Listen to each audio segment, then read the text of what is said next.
Wherever you go, whatever you do, throw a little at it. Omax, Vest and Briefs.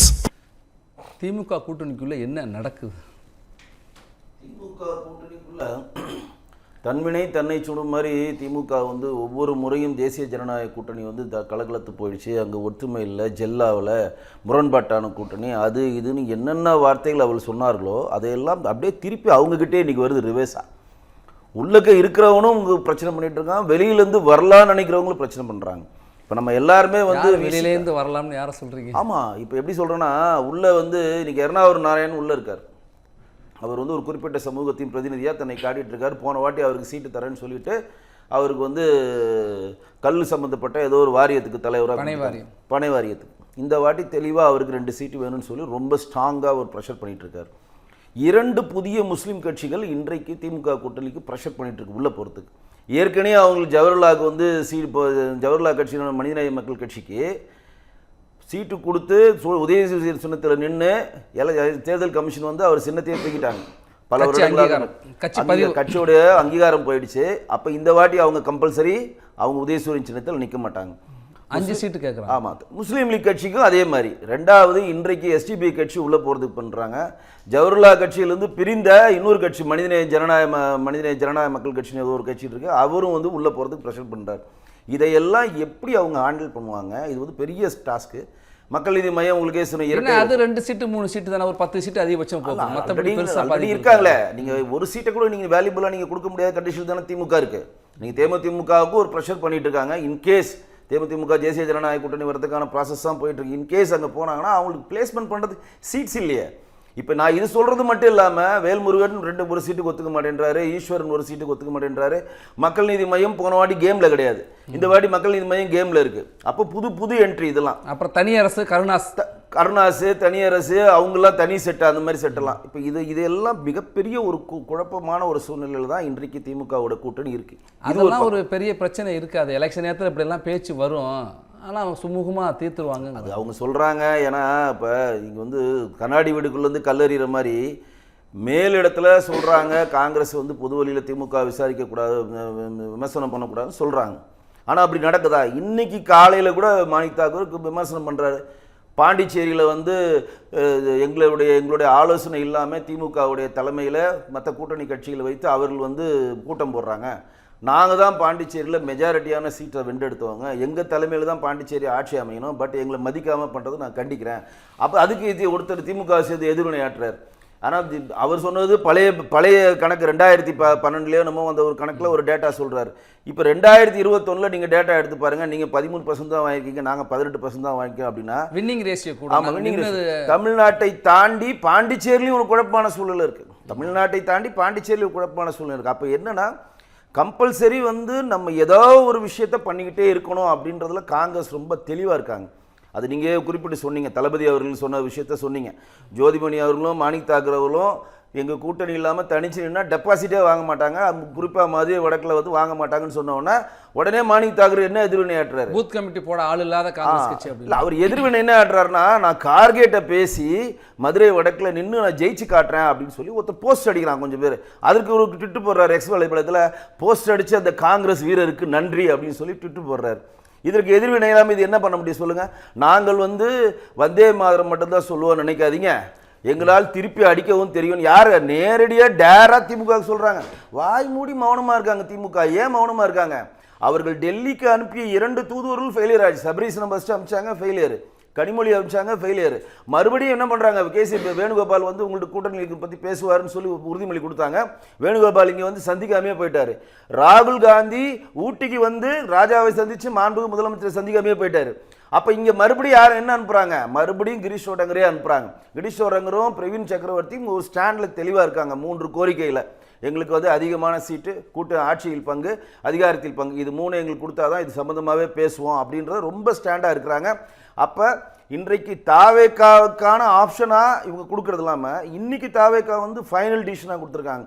70 சீட்டு மட்டும் இல்லை, உள்ளாட்சியில் சீட்டு, துணை முதல்வர், அது இது நீங்கள் சொன்னால் நாங்கள் நாளிதழ் செய்தியாக வந்திருக்கு. அதை தாவேக்கா தரப்புலேயே அதை மறுத்திருக்காங்க. இப்படி எல்லாம் அதிகாரப்பூர்வமான அறிவிப்புலாம் இல்லை, அது தவறான தகவல் அப்படின்னு செய்தி அதிகாரப்பூர்வமாக சொல்கிறது சொல்லுங்க. அவங்களுடைய சுய தொடர்பு ஒருங்கிணைப்பாளர் ரமேஷ்னு அவருடைய ட்விட்டர் எக்ஸ்பர்ட்ல நீங்கள் சொல்லி தான் எனக்கு தெரியும். தாவேக்கா பற்றி டெய்லி செய்திகள் வந்துட்டு தான் இருக்கு. அவங்க ஒரு செய்தியை போடுறாங்க, அவங்களே மறுக்கிறாங்க. இது எதில் கொண்டு போய் சேர்க்கறது தெரியல எனக்கு. அப்போ இப்போ கம்யூனிஸ்ட் கட்சி தெளிவாக சொல்லிட்டாங்களா இல்லை, இரட்டை இலக்கை நோக்கி தான் நாங்கள் நகர்வோம். கண்ணாடி வீட்டுக்குள்ளே கல்லறிகிற மாதிரி 525 வாக்கு. சரி, திமுக இல்லை அடுத்த சாய்ஸ்ன்னு அவங்க தாவேக்காவை எடுத்தாங்கன்னா தாவேக்கா நம்பகத்தன்மையாக இருக்கா? திமுக தாவேக்கான்னு பார்க்குறப்ப காங்கிரஸுக்கு எது நம்பகத்தன்மையாக இருக்கும்? அதாவது ஒரு விஷயம் நல்லா தெரிஞ்சுக்கங்க. தமிழ்நாட்டில் இருக்கக்கூடிய தமிழ்நாடு காங்கிரஸ் காரிய கமிட்டியினுடைய எம்பி சீட் நின்று ஜெயிச்சவங்க எல்லாம் தாவேக்கா போகணும்னு ஆசைப்படுறாங்க. எம்எல்ஏ நின்று ஜெயிச்சவங்க எல்லாம் திமுகவோட கூட்டணி மறுபடியும் இருக்கணும்னு ஆசைப்படுறாங்க. ஏன்னா எம்பி சீட்டு நின்று ஜெயிச்சவங்க மாணி தாக்கூர், ஜோதிமணி, செல்வகுமார் ஆகட்டும், இன்னொரு 2-3 பேர்லாம் இருக்கிறாங்க பாருங்க, விஷ்ணு பிரசாத்லாம், இவங்களுக்கெல்லாம் ஒரு சாய்ஸ் இருக்குது. என்னென்னா ஆப்ஷன் இருக்குது. 29 வரையும் அவங்கள்ட்ட அதிகாரம் இருக்குது. அப்போ நம்ம தாவேக்கால போய் ஒரு செட்பேக் பண்ணலாம். கார்த்திக் சிதம்பரம் கொண்டு மனசில் இருக்கு அவருக்கு. ஆனால் எம்எல்ஏ இருக்கவங்கள திருப்பி அதிகாரத்தை பயன்படுத்தணும்னா திமுக டிராவல் பண்ணதான் அதிகாரத்தை பயன்படுத்தணும்னு சொல்லி 2க்குள்ளே ஒரு கோஷ்டி ஆகுது. அப்போ நம்ம முன்னாடி தமிழ் மாநில காங்கிரஸ் உருவான மாதிரி கம்பல்சரி இப்போ இந்த காங்கிரஸினுடைய கூட்டணி பேச்சுவார்த்தையை தொடர்ந்து ஏன் திமுக தள்ளி போடுதுன்னா, இன்றைக்கே குழுவை அமைத்து இது தமிழ்நாடு காங்கிரஸ் காரிய கமிட்டி தலைவர் செல்வ பெருந்தகையை கூப்பிட்டு வச்சு பேசி முடிச்சிட்டாங்கன்னா ஒரு கோஷ்டி அப்படியே பிரிஞ்சு தாவேக்கா போகும். அதற்கான டைமை கொடுக்கூடாதுன்னு திமுக கிளவராக ப்ளே பண்ணுறாங்க.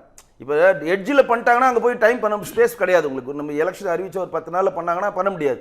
இப்பயே கொடுத்துட்டாங்கன்னா அந்த யார் அவங்களுக்கு செட் ஆகலை அப்படின்ற ஒரு கோஷ்டி மாதிரி அந்த கோஷ்டி பிரிஞ்சு போய் தாவேக்கா போச்சுன்னா காங்கிரஸை நம்பி இருக்கிற அந்த 5% ஓட்டில் ஓட்டை விழுதுன்னு சொல்லி திமுக பயப்படுது. அதனால தான் இன்றைக்கு வரையும் குழுவை அமைத்து அவங்க பேச மாட்டேன்றாங்க. முதல் குழுவை எப்போ 1 மாதம் 2 மாதம் முன்னாடியே செல்வ பெருந்தகை பேசிட்டார். எனக்கு இந்த தொகுதியெல்லாம் கொடுங்க, எங்களுக்கு இவ்வளோ மேலே கொடுங்க, நாங்களாம் இந்த ப்ராசஸில் இருக்கோம், நாங்களும் பூத்துலலாம் ஆள் ஃபில்அப் பண்ணிட்டு நீங்கள் என்ன சொல்கிறீங்கன்றப்ப இன்றைக்கு வரையும் அதற்கான குழுவை அமைக்காமல் எல்லாரும் எங்கே போகிறாங்க. இப்போ கூட முத்தரையர் சங்கத்தினுடைய தலைவர் செல்வகுமார் அவர்கள் போய் ஆதரவு கொடுத்துருக்காரு. அவருக்கு இப்போ பிளேஸ்மெண்ட் கொடுக்கணும். இப்போ அவர் கொடுக்கணும். அவருக்கு எங்கேருந்து கொடுப்பாங்க?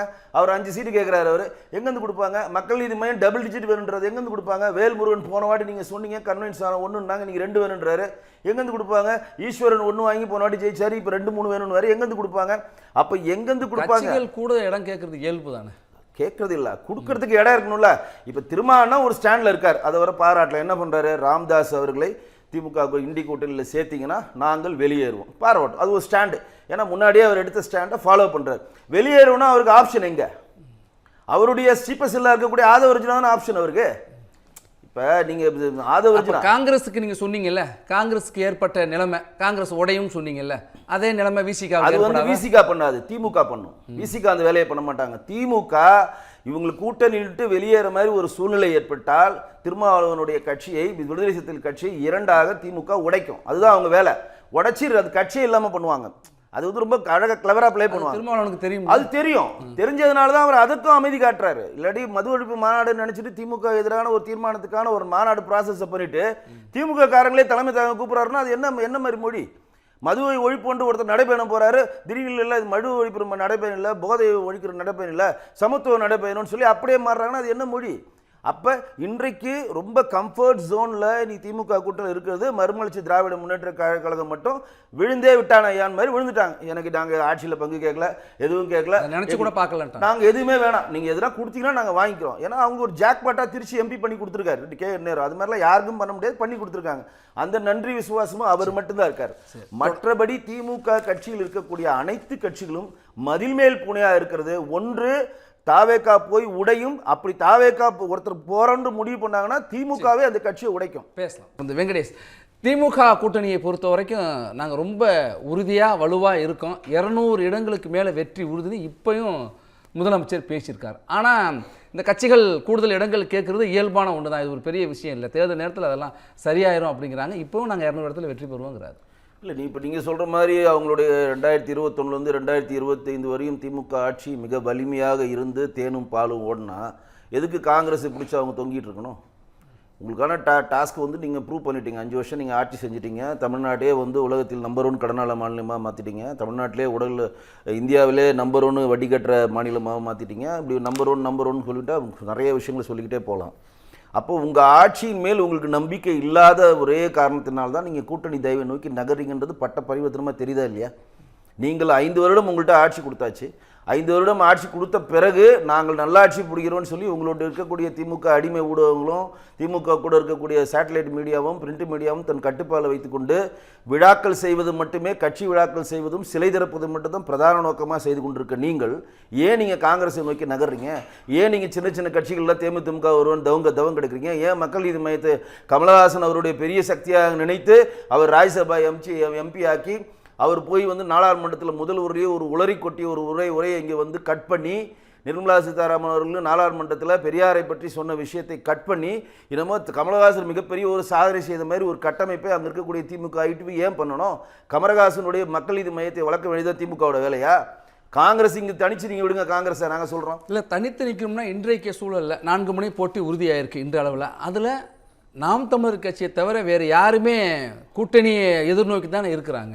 இன்னைக்கு தொடங்கி இருக்கிற கேள்விக்கு தான் நான் பதில் சொன்னேன். நீங்கள் என்ன சொன்னீங்கன்னா, மாண்புமிகு முதலமைச்சர் 200 தொகுதியில் நாங்கள் வென்றெடுப்போம்னு ஒரு சூழலை ஒழிக்கிறாருன்னா அவர் என்ன நினைக்கிறார்? தன்னுடைய ஆட்சி காலத்தில் நீங்கள் நன்றாக ஆட்சி புரிந்த மாதிரி ஒரு கட்டமைப்பை ஏற்படுத்துகிறாங்க. நல்ல தீவிரமான ஆழ்ந்த அறிவார்ந்த அரசியல் செயல்பாட்டர்கள், அரசியல் அறிவுள்ளவர்கள் இலவசங்களை கொடுத்து கடனை வாங்கி தான் நமக்கு இதெல்லாம் கொடுக்குறாங்கன்ற அந்த செய்தியையும், இன்றைக்கு திருப்பரங்குன்ற மலையில் நடந்த அந்த இந்துக்களுக்கு எதிரான ஒரு விஷயத்தை பாராளுமன்றத்தில் போயிட்டு எல்லா கூட்டணி கட்சிகளிடம் இந்தி கூட்டணியில் கையெழுத்து வாங்கினதுனால இன்னைக்கு திமுக கூட்டணியில் இருக்கக்கூடிய அனைத்து கட்சிகளும் இந்துக்களுக்கு எதிரான கட்சின்றது உண்மையாயிடுச்சுல இல்லையா? மழை ஏற்றக்கூடாது, திருப்பரங்குன்றத்தில் மழை ஏற்றக்கூடாது, தீபத்தூணில் தீபம் ஏற்றக்கூடாதுன்ற கையெழுத்து வாங்கி மாண்புமிகு நீதியரசர் சுவாமிநாதனுக்கு ஏற்ற மாதிரி ஒரு இது கொண்டு வந்தாங்களே, இம்ப்ளிச்மெண்ட் பீஸ் கொண்டு வந்தாங்கல்ல. அப்போ அதில் கையெழுத்திட்டது கம்யூனிஸ்ட் கையெழுத்திட்டுதா இல்லையா? காங்கிரஸ் கையெழுத்திட்டுதா இல்லையா? அதில் கையெழுத்திட்டது திமுக இந்தி கூட்டணியில் இருக்கக்கூடிய இந்தி கூட்டணியில் இருக்கக்கூடிய அனைத்து கட்சிகளும் கையெழுத்திட்டுனா அவங்களாம் இந்துக்களுக்கு எதிராக செயல்படுறான்றது பட்டப்பரிவிதமாக தெரியுதுல. அவங்க இப்போ கூட்டணியில் கையெழுத்திட்டு ஒரு முடிவோடு இருந்திருக்காங்க அப்படின்னா அப்போ தேர்தலையும் ஒன்றா தானே சந்திக்க போகிறாங்க. அதுதான் சொல்கிறேன். அப்போ திமுக கூட்டணியில் இருக்கக்கூடிய அனைத்து கட்சிகளும் இன்னொரு திங்கிங் பண்ணுறாங்க. பெரும்பான்மை இந்துக்களுக்கு எதிராக நம்ம கையெழுத்திட்டு இருக்கோமே, இந்த கூட்டணியில் தொடர்ந்து பிரயாணம் பண்ணால் நம்ம பெரும்பான்மை இந்துக்கள் நமக்கு விழுமா அப்படின்ற ஒரு கேள்வி எழுதா இல்லையா? அந்த கேள்வி எழுதாலே மாற்றம் இல்லை அதில். ஏன்னா நீங்கள் கையெழுத்து இடாமல் நீங்கள் நடுநிலை வகுக்கிறோன்னா பிரச்சனை கிடையாது. நீங்கள் கையெழுத்திட்டுனா பட்ட பரிவர்த்தனமாக சொல்லிட்டீங்க. அங்கே ராகுல் காந்தி அவர்களுக்கு சப்போர்ட் பண்ணுன்ற ஒரே காரணத்துக்காக நீங்கள் கையெழுத்து போட்டு வந்துட்டீங்க. இங்கே இருக்கக்கூடிய பெரும்பான்மையான ஊடகங்கள்ட்ட நம்ம கொண்டு போய் சேர்க்குறோம். இந்துக்கள் எதிராக இத்தனை கட்சிகள் இருக்கிறது, இத்தனை கட்சியும் எங்கே இருக்குதுன்னா திமுகவுடைய இந்தி கூட்டணியில் தான் இருக்குன்றதை கொண்டு போய் சேர்த்துட்டா அப்போ திமுக இருக்கக்கூடிய காங்கிரஸில் இருக்கக்கூடிய எவ்வளோ இந்துக்கள் எதிராக மாறுவாங்களா இல்லையா? இதே திமுகவை சேர்ந்த திருப்பரங்குன்றத்தில் திமுகவுடைய நிர்வாகி ஒருத்தர் பிஜேபிக்கு சேர்ந்தாரா இல்லையா? ஒருத்தர் அது தீக்குளிச்ச 10 நாள் ஒருத்தர் சேர்ந்தாரா இல்லையா? பல பேர் அங்கே முருகன் பக்தர்கள் கொண்டவர்கள் திமுகவில் இருந்தாலும் இந்த ஆட்சி தொடர்ந்து நடைபெறக்கூடாதுன்றது எதிர்த்து வாக்களிக்கான வாய்ப்பை இவங்க ஏற்படுத்தி தராங்களா இல்லையா? நீங்களா என்ன நினைக்கிறீங்க? 1 கோடி பேர் திமுக உறுப்பினர் இருக்காங்க.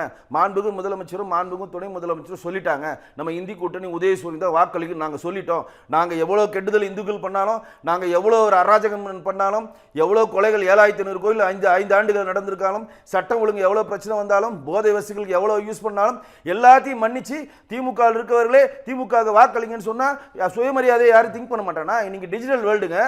நம்ம இந்துக்களுக்கு எதிராக ஒரு விதம் செயல்படுறது. தொடர்ந்து பேசலாம். ஒரு கட்சி கூட போகாது, இதெல்லாம் இருக்குதான், பேசத்தான் செய்வாங்க. உன்னை விட கடுமையான இருக்கலாம், ஆனால் நீங்கள் சொல்கிற மாதிரி எல்லாம் ஒன்றும் நடக்காதுங்கிற கட்சி நிறைய கட்சி வெளியே போகுங்க. நிறைய கட்சி வெளியே போகும். எப்படி சொல்கிறேன்னா, இன்றைக்கி தேர்தல் கிட்டத்தட்ட நம்ம இன்னும் ஒரு 60 நாட்களுக்குள்ளே தேர்தல் வரக்கூடிய சூழ்நிலையை இப்போ ஏற்படுத்தியிருக்கோம். இந்த மாதம் இறுதியில் தேர்தல் அறிவிக்க போகிறாங்க.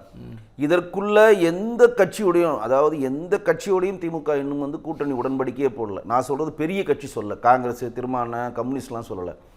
அவர்களிடம் இருக்கக்கூடிய முக்கியமான கட்சிகள் போன முறை அவர்களுடைய இருக்கிறோம் புதுசாக போட வேண்டியது முழுசா கேளுங்க. போன முறை உதயசூரியனுடைய லோகோவில் நின்று ஜெயிச்ச கட்சிகள் எல்லாம் இந்த முறை ஜவஹர்லால் கட்சி, மனிதநேய மக்கள் கட்சி அங்கீகாரம் ரத்தானோன்னு கண்டிப்பாக தன்னுடைய சின்னத்தில் தான் நீக்கணும்னு அடம்பிடிக்கும். எப்படி டார்ச் லைட்டில் மக்கள் நீதி மையம் நீக்கணும், தனக்கான அங்கீகாரத்தை பெறணும்னு சொல்லி கமல்ஹாசன் இல்லைங்கிறாரு. அதை தான் திமுக எப்படி கிளவராக ப்ளே பண்ணுதான். இப்போ நீங்கள் இந்த கூட்டணி உடன்படிக்கையை நீங்கள் தள்ளிக்கிட்டே போயிட்டு கிட்ட வரப்ப பண்ணீங்கன்னா உங்கள் சின்னத்தை கொண்டு போய் சேர்க்க முடியாதுன்னு நெகோஷியேட் பண்ணுவாங்க. உங்கள் சின்ன நீங்கள் திடீர்னு பண்ணால் நீங்கள் ஒரு சின்னது சொல்கிறீங்க, அதை கொண்டு போய் இப்போ 234 தொகுதியில் சேர்க்க முடியாது. நீங்கள் மறுபடியும் உதவி சூழல் நின்றுக்கான ஒரு ப்ளே பண்ணுறாங்க. இந்த ப்ளே பண்ணுறாங்கன்றது நம்மள மாதிரி ஆட்களுக்கே தெரிகிறப்ப திமுக கூட்டணி கட்சிகளுக்கு ஆட்களுக்கு தெரியறதுனால தான் அவங்க நெகோஷியேட்டாக தாவேக்கால ஒவ்வொருத்தரும் பேசிகிட்டு இருக்காங்க. நான் சொல்கிறது ஜவஹர்லால் கோஷி மக்கள் நீதி மய்யம் கட்டணாகட்டும், எர்ணாவூர் நாராயணன் ஆகட்டும், நம்ம ஈஸ்வரன் ஆகட்டும், தனியரசு ஆகட்டும், இங்கே இருக்க கம்யூனிஸ்ட் கட்சி ஆகட்டும், கம்யூனிஸ்ட் கட்சிக்கு பொசிஷன் இருக்குது வேற. மற்ற சின்ன கட்சிகள் எல்லாமே நீங்கள் வந்து ஒரு சீட்டு 2 சீட்டு கொடுக்குற சின்ன கட்சிகள் எல்லாமே பெரிய லெவலில் அந்த சைடு ஆப்போனண்ட்டாக பேசிக்கிட்டே இருக்கிறாங்க. ஏன் பேசிக்கிட்டு இருக்காங்கன்னா, கடைசி நேரத்தில் இவர்கள் நம்மளை கழட்டி விட்டாலும் நம்ம வந்து நம்மளுடைய தனி சின்னத்தில் நின்று அட்லீஸ்ட் அங்கீகாரத்தை பெற்று ஆசைப்படலாம். வெற்றி வாய்ப்புன்னு ஒன்று பார்ப்பாங்கல்ல கட்சி, அதுதான் அல்டிமேட்டாக யோசிப்பாங்க. வெற்றி வாய்ப்பு தேவைன்றதை ஒத்துக்கிறேங்க. ஆனால் வந்து இப்போ காங்கிரஸ் நான் முன்னாடி சொன்ன பதில் தான் நினைவு விட்டு விரும்புகிறேன். ஒரு குறிப்பிட்ட எம்பிக்கள் வந்து அங்கே போகணுன்றாங்க, எம்எல்ஏக்கு இங்கே போகணும்னு சொல்கிற மாதிரி சில கட்சிகள் ஒரு எம்எல்ஏ ஆகிறதுக்கு பதில் நம்ம ஒரு 20 தொகுதியில் நின்று நமக்கு ஒன்று ஓட்டு சேவத்தை பண்ணி அடுத்த முறை ஏற்றலாம். இப்போ வேல்முருகன் இருக்கார், தமிழக வாழ்முறை கட்சி வேல்முருகன் இருக்கார், இங்கே அதிகபட்சம் ஒரு சீட் கொடுக்குறாங்க. இன்கேஸ் அவர் தாவேக்காக்கு போயிட்டு 20 சீட்டு கிடைச்சதுன்னா அவருக்கு அது வெற்றி தானே. 20 சீட்ல நின்று அவருடைய ஓட் ஷேர் பண்றப்ப அடுத்த தேர்தலில் கட்சி வளர்க்கறது வேலையை பார்க்கலாம்ல அவங்க. இல்ல என்ன சட்டமன்றத்துல இருக்கிற வரைக்கும் தான் உங்க கட்சியே நீ வெளியே நடத்த முடியும். சட்டமன்றத்தில் நீங்க இல்லன்னு வச்சுக்கோங்க, காணாம போயிருவீங்க. இல்ல சார், நான் ஒத்துக்கிறேன் சார். ஆனா சட்டமன்றத்தில் 5 வருடம் வேலுமுருகன் என்ன பண்ணாரு? அவருடைய கோரிக்கைகள் ஒன்று நிறைவேற்றப்பட்டதா? நிறைய கவன ஈர்ப்பு தீர்மானங்களை கொண்டு வந்திருக்கேன், நிறைய விஷயங்களை நான் பேச வச்சிருக்கேன், நிறைய அரசாணைக்கு நான் தான் காரணமா இருக்குன்னு அவர் பேசி சொல்றாரு. அந்த இடத்துல அவரை பேச திமுக அனுமதிச்சுதா? துரைமுருகன் அவர் வந்து நீங்க இப்போ உங்க தொகுதி மேட்டர் மட்டும் பேசுங்க, மற்ற தொகுதியை பற்றி பேசாதீங்கன்னு சொல்லி உடனடியே வாய் அடிச்சு உட்கார வச்சார்ல. ஏன் என்ன பேச விட மாட்டேன்றீங்க? என்னுடைய பண்ருட்டி தொகுதியில தொகுதி மேம்பாடு அவ்வளவு பேசினாலும் அவர் அங்கதான் இருப்பாருங்கிறாங்க. இவ்வளவுலாம் பேசினாலும் அவர் அங்கதான் இருப்பாரு.